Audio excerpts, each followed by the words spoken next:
جو ایک بار ہی پیدا کر دی گئی اور ایک بار ہی زمین لپیٹ لی جائے گی، آسمان لپیٹ لیے جائیں گے، پہاڑ ریزہ ریزہ ہو جائیں گے، جتنا پانی تخلیق کرنا تھا ایک بار ہی کر دیا گیا۔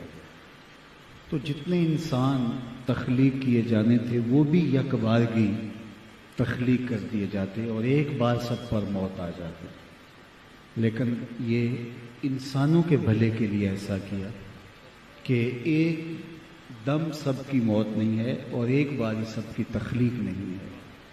اگر ایسا ہوتا تو لوگ موت کے وجود کا انکار کرتے تھے، جس طرح معاد کا، آخرت کا لوگوں نے انکار کیا۔ دنیا کے اوپر بہت سارے لوگ ہیں جو ڈٹ کے آخرت کا انکار کرتے ہیں۔ قریش مکہ بھی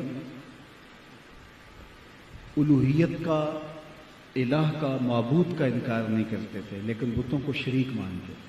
اسی طرح رسالت کے منکر نہیں تھے،